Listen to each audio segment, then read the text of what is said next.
What's up, YouTube peeps and barbecue freaks? Thank you guys for joining me today. Really quickly, before we get this video started, can I just say Happy New Year's to each and every single one of you. I hope you guys had an amazing Christmas. I hope you got to spend that time with your family and your loved ones. I hope you had a good New Year's Eve. And I truly do pray that each and every single one of you have an amazing 2020, an amazing new year.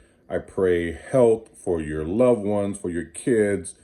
I pray for restoration, for relationships, whatever it is that you guys need. Listen, I just truly hope and pray that you guys have an amazing 2020. I hope I have an amazing 2020. Anyway, now that that's out of the way, today I am going to do a brisket, but I'm going to do something a little different that I don't think I've actually ever done before on video. I'm gonna trim up a brisket. I'm gonna smoke a brisket on my 18-inch Weber Smoky Mountain. However, I always wrap in foil, and well, at least on video. And many of you have been asking in some of my videos, why do I prefer foil over butcher paper? Well, I don't prefer one over the other. I choose one over the other depending on what I'm aiming for. If I'm trying to preserve that bark, I go with butcher paper. If I'm trying to reserve the au jus, I go with foil paper. However, looking at my channel, I don't think I've ever done a video, even though I use butcher paper often. I don't think I've ever done a video using butcher paper on a brisket or wrapping a brisket in butcher paper. So that's what we're going to do today. I'm going to trim a brisket up. I have about a 15-pound brisket. I'm going to have to trim it up, make sure it fits on that 18-inch Weber Smoky Mountain. This thing is actually pretty large. We're going to get it trimmed up. We're going to get it seasoned up, throw it on the Weber Smoky Mountain. When it comes time to wrap, again, I'm going to wrap it in butcher paper. I'm not going to add anything to that wrap. We're going to see how this turns out. Let's get started. All right, you guys, so what I have here is actually almost right at about 15.5-pound brisket. This is a USDA Choice IBP, so it should be good. We're gonna get this cut open and get it trimmed up. It looks like there's gonna be quite a bit of trim I'm gonna have to do to this, but I didn't have a whole lot of options when I went to the grocery store. So we're gonna have to make do. So we're gonna get this out of this plastic cryovac. Some paper towels here.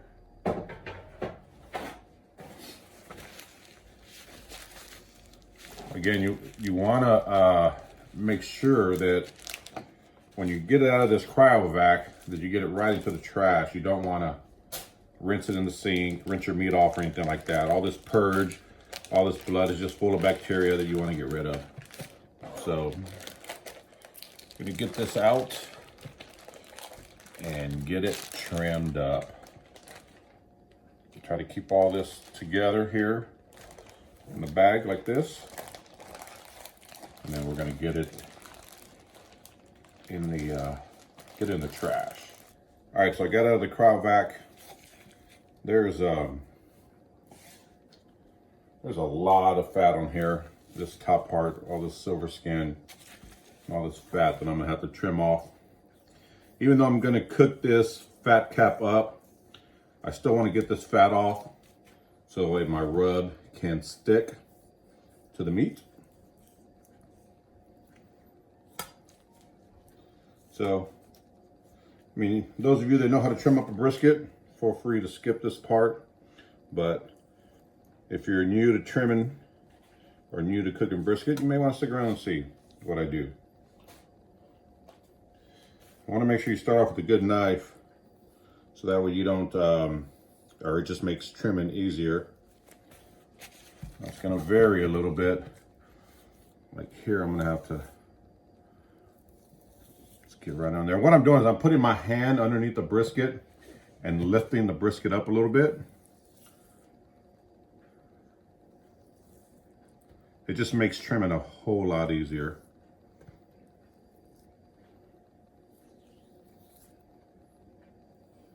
Here's this silver skin here. If you don't get all the silver skin off, that's quite all right. since I'm doing this one fat cap up and the meat side will be on the bottom, I'm not overly concerned with getting all the silver skin off. I want to get off the fat, but here you have some silver skin. You know, if you want to take it off, you can take it off. If you happen to leave some on, that's quite all right also. Up to you. Now, if I was cooking this in the comp, I always cook mine meat side up. So I would make sure then to take off all of the silver skin, because the top side is going to be my presentation side, and I want that to look good. So spread this out. There's a lot of fat right up here. We're just gonna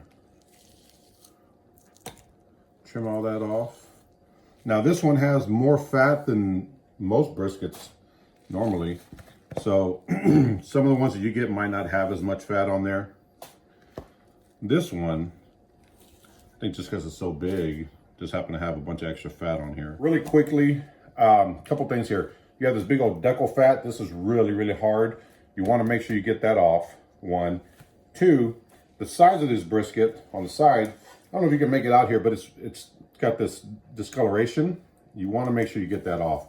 Anything that does not look appealing, you want to get off. So what I'm doing here is just kind of flattening this out. And I'm going to come down the side here, just to kind of square it off. Same thing over here. And what I'm doing here is getting rid of that discoloration on the end. So I'm just coming in just enough to get that discoloration off. And then down at the bottom, I will square the, or round this off. Just do this here.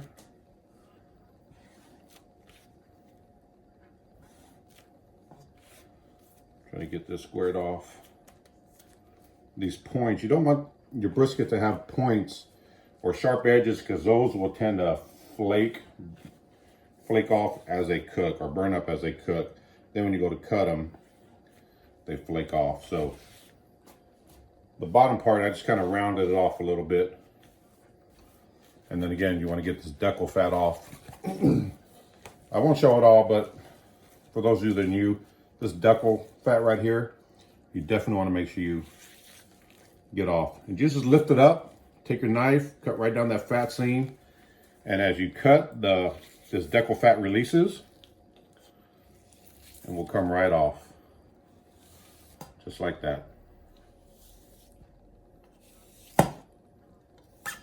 This is all fat that will not render.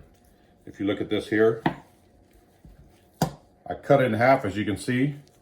That's just all fat. That is not fat that's gonna render. That is not something you want in your brisket. Always take that off.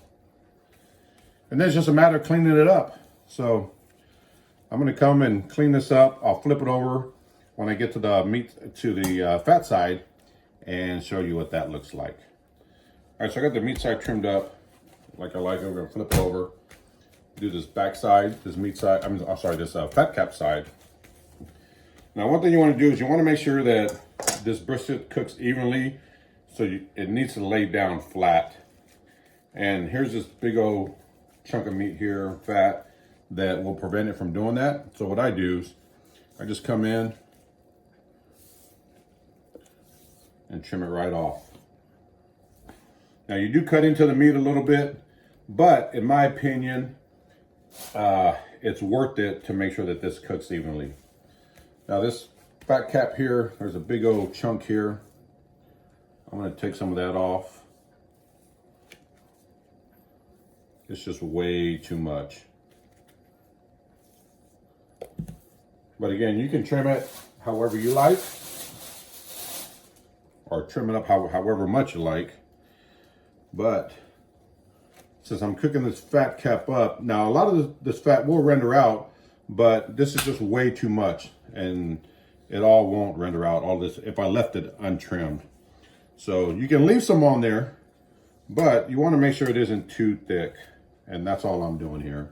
Well, we can make this out here.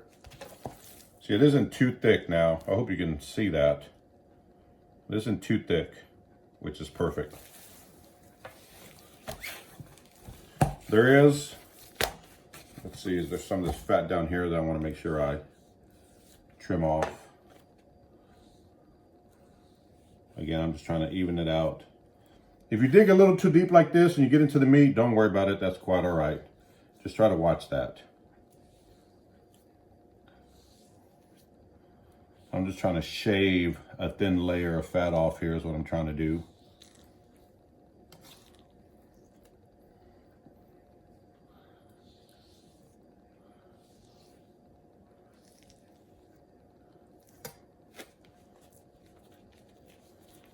This one, the butcher kind of butchered it here. So this one's gonna be a little tricky. I'm gonna have to take this off and expose some of this meat, which I don't care to do, but depending on, you know, how your butcher trims it up, and sometimes you're just gonna have to do that, but I think it'll be all right. There's also this fat seam here that holds the flat and the point together. This will not render out. This is really stringy. So I'm gonna come in here and trim this fat out. Not completely, but I wanna get some of this out. That's just stringy fat that will not render. Now, if you're ever wanting to separate the flat from the point, this is the fat line that you would follow. Right in here, you could just continue to cut all of this out. The deeper you go, then you start to get into separating that flat from that point. And it comes out on the top side right here. So the top part here would be your flat, and the bottom part would be your point. I always like to cook mine together. I never separate it. So, and I'm just gonna trim this point side here, just kind of round it off, make it even, just so it cooks evenly. This fat down here is really thin. I'm not even gonna touch it. You can see, look, if I turn this sideways, you can see how thin that fat is. Very, very thin, so I'm not even gonna touch it. I think, yep. I'm just gonna square it off, just make it a little more even on the sides. On that side there, come on this side here, and that's it. I'm not gonna do any more to this brisket. To me, this is perfect. So, I think it lays flat enough that it's gonna cook evenly, so I am happy with that. There's a little fat right here, just to get rid of this.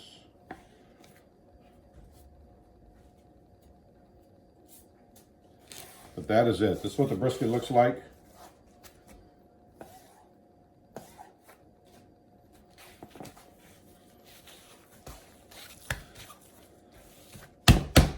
Get it flattened out. I think that's good. We're gonna get it rubbed down, let it sit for a bit, and then we'll get it on the Weber Smoky Mountain. Now, really quickly, one thing I wanted to show you is that once you rub this down and get it cooked up, you're gonna have a hard time seeing which way this grain is running. So one thing that I do sometimes is, if you notice here, the grain, you can see the grain right here. The grain is running this way, all right? And you always wanna cut against the grain. So I wanna cut this way. So what I've done is, I just took my knife and I just made two little small slits in here. I didn't cut all the way through. It's still attached to the brisket, but just a couple little slits here. So that way, when it barks up and it's done cooking, I know my grain is running this way and I've got to cut this way. So that's a little trick that you can do to help you to remember which way the grain is running. So I just wanted to show you that real quickly. All right, so I have the brisket trimmed up. Now we're gonna rub it down. You can use whatever binder you like. You can use mustard, butter. I like Worcestershire and Parquet. You can use oil, water, or no binder at all. I'm just going with a little bit of mustard. I did thin this out just a little bit with some pickle juice. This is a binder that I've been hearing about here recently that I want to try out. The idea is that of course, it's going to help the rub stick, but the pickle juice, the acid in the pickle juice, will help tenderize the meat.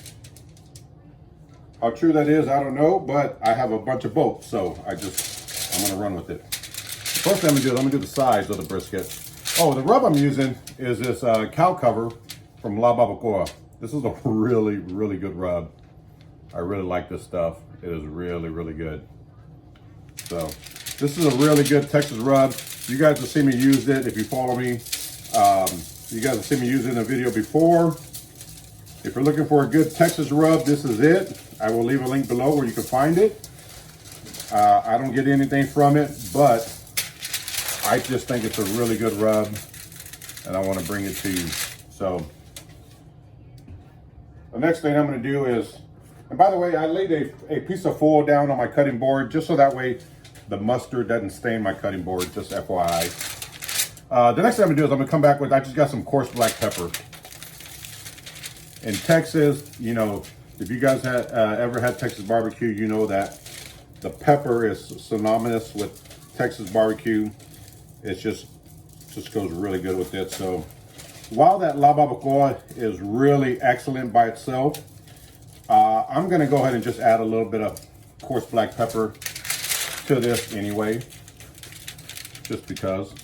However, I think that Barbaqoa will work perfect by itself. So I just worked on the sides there. Now I'm going to come back over the top with this Barbaqoa. Get it rubbed down. This is a really good rub, you guys. Benny Rocha makes an excellent product. I really dig this one.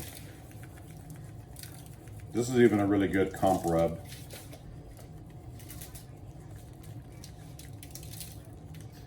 So we're gonna give it a good coating. Again, come back with the coarse black pepper on top, just because that's Texas.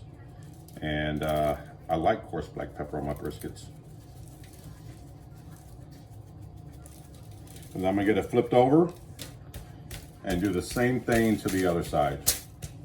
I got the meat side rubbed down. We're gonna come back on the fat cat side. Get a paper towel and clean this off real quick. But we wanna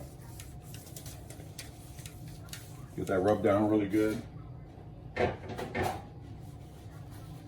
Really don't want to stain my cutting board with this mustard, so we're going to get that cleaned up real quick. So, got that. We're going to come back with this Cow Whisper from Barbaqoa. Again, if you're looking for a really good Texas rub, this is it right here. So, that is it. God, that looks good. Man, oh man. Get that covered up or get that lid on. I'm gonna let this set. I'm not even gonna pat it in. We're gonna let it set just like this. And I'm gonna fire up the Weber Smoky Mountain, and then we'll get this bad boy on. All right, you guys, the Weber Smoky Mountain is almost up to temp. I'm about to put the brisket on. I will tell you right now, it's almost midnight. So I'm not gonna do a whole lot of filming once I get it on, but just kind of give you an idea of what I'm gonna do. I'm gonna put the brisket on, and I have my bottom vents and my top vents completely wide open. I wanna let it get up to about 275, 250 to 275, and then I'll start, once it hits about 225, I'm gonna start shutting my vents down a little bit. All three bottom vents, I'll shut down halfway, and the top vent, I'll shut down halfway, and just let it run from there. Once I do that, it should set right at about 250 to 275, depending on the wind. It is kind of windy outside today, or tonight. But it's gonna be dark outside. Like I said, it's just about midnight, and you know, there isn't gonna be a ton of light out there. So I'm gonna get it on, and then probably about the hour and a half, 2 hour mark, I'm gonna start spritzing, and I'm only gonna use water for the spritz. So I'll probably pick up and try to show you a little bit of that. But again, keep in mind it's going to be dark. It's going to be late. So, you know, I'm not sure how much the camera will pick up, but I'll kind of show you what that looks like, or attempt to show you what that looks like. But that's going to be a plan. I'm going to get it on, and I'm just going to let it ride. I'm hoping to have this done in 10 hours. That's my goal. I'm going to let it go for about 8 hours unwrapped, and then 2 hours wrapped. That's the goal. We'll see if I'm able to stick to it. So I'm a little worried because the brisket is pretty long, and I'm using the 18-inch Weber Smokey Mountain. I should have went my bigger one. It is what it is. I'm going to make it work. So I'll get it on, and once I do that, it's going to be a tight fit. I'll show you what that looks like, and then you know, we're going to let it cook and see what happens. All right, so I got the brisket on here. Again, this is the 18-inch Weber Smokey Mountain. I do have, I am using my water pan. I just lined it with foil, filled it up with water. It just makes for easy cleanup.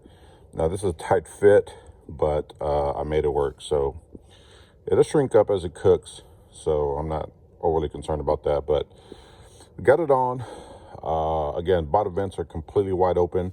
The lid, the vent on the top will be completely wide open. And then once it hits about 225, I'll start shutting them down to about halfway. So it should set in right at about 250, maybe 275 if it gets too windy, but that'll be perfect. So again, this is what it looks like. And I will, like I said, throughout the cook, about the hour and a half, 2 hour mark, start spritzing with water.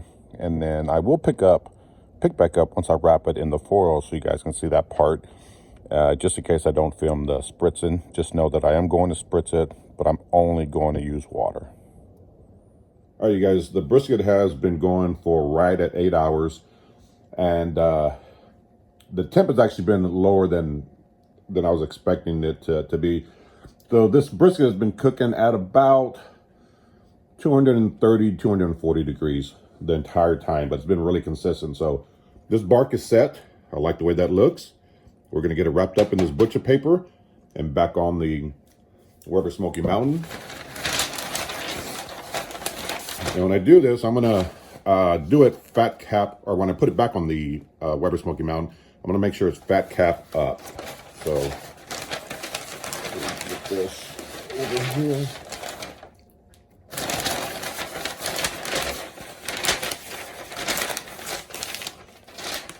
Again, I'm not adding anything to the wrap. Gonna get it tucked away.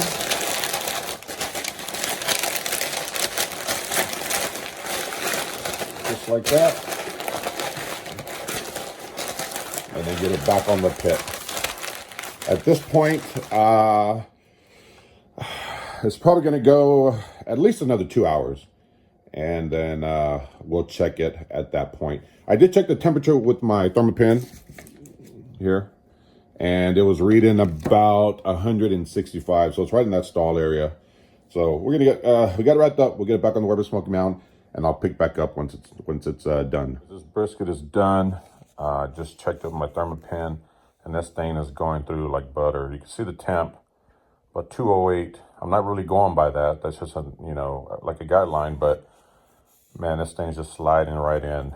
That's what you're looking for. You want that tenderness feel, and you don't want to go by temperature necessarily. So that's the point. Down here is a flat, and same thing here.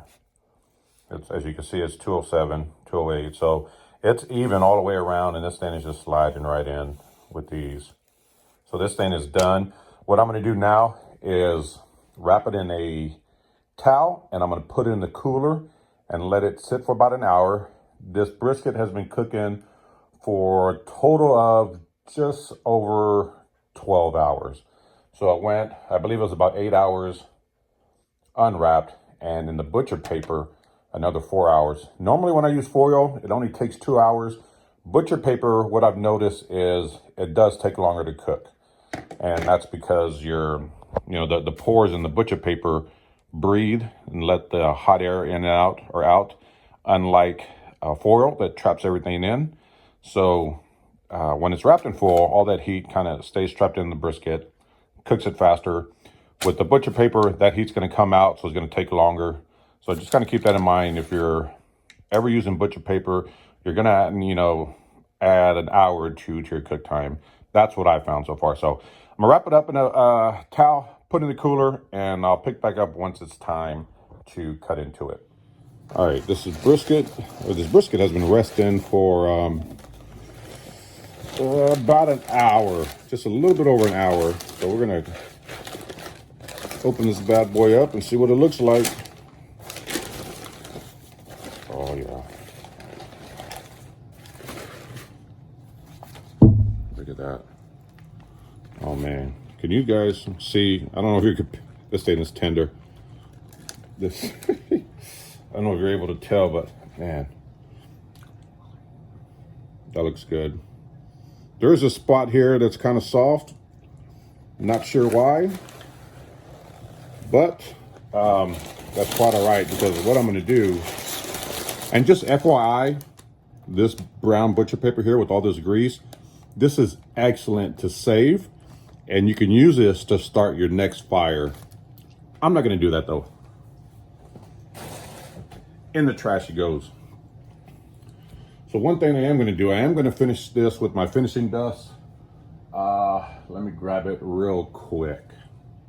All right, so actually, I remember now, this part here, as it was cooking, sometimes your brisket, there's a spot where liquid would kind of puddle up. That is actually what happened here a little bit. The black belt trick for that is, like Harry Sue says, you could place a wood chunk underneath your brisket so it's kind of rounded up, so that way that doesn't happen. I did not do that this time. But that's quite all right. I'm going to take this finishing dust. I'm going to put that right on top, and we're going to cover that right up. And now you can't even tell it was there. Oh, my finishing dust, Hardcore Carnivore Black. That's one of them that I like to use. So again, here are these slits. Remember at the beginning when I trimmed this up, I put these slits in this brisket so I know where to cut. That's right there. So we're going to do this here, get it cut up, and then we'll give it a taste.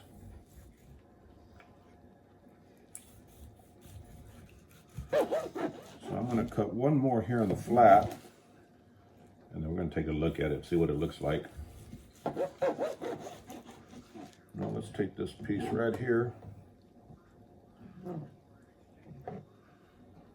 Oh man, look at that.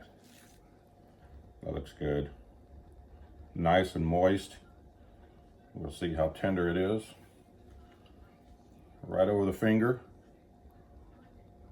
Perfect bend. That's good. Look at that. Man. Nice smoke ring. I'm happy with that. Very, very happy with that. Which way did I pull it out? Right here. So that's the flat. We're going to set that aside. Now we're trimming the brisket. Wouldn't you? Well, I could probably get a couple of more slices here.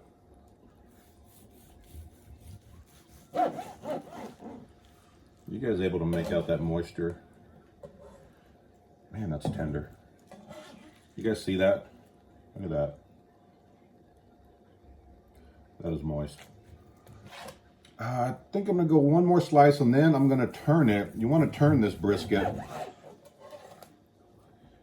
because the grains change once you get to the point.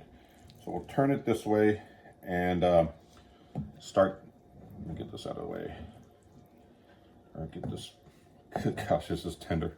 Woo, doggy, that's a nice brisket. Let's just start cutting the end off here. Oh man, this is cutting nicely.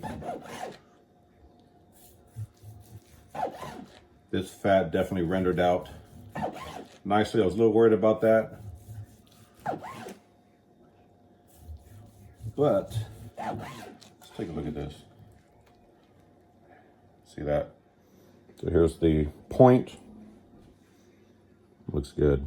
Look at that. Yum. Nice smoke ring. It's definitely moist. You see all that the drippings. Look at that.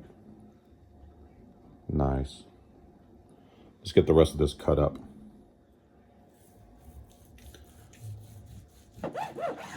Good gosh, this is going to taste good. I really love the bark with that butcher paper. That really preserves the bark. It doesn't steam it off like foil does. Again, determining on which to use, butcher paper or foil, really depends on what I'm trying to do. If I'm trying to get a nice bark like this, and I'm not worried about the au jus, I go butcher paper. If I'm trying to save the au jus, which in my next brisket cook is actually what I'm going to be doing, I'll be making a brisket just to save the au jus. Then I'll use foil paper, so that way I can trap in all that liquid. So that's that. Oh man, that looks so good, you guys. Good gosh, look at that.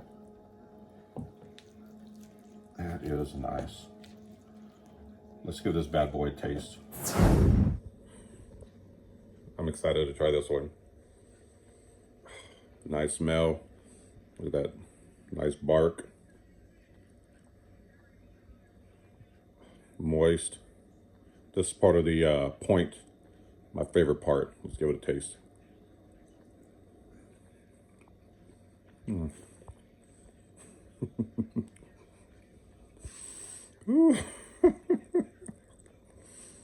at that. Good gosh almighty. This is the way to kick off the new year. Damn it, son. That rub, the cow whisper from Barbaqoa. Oh my gosh. With the coarse black pepper. Amazing.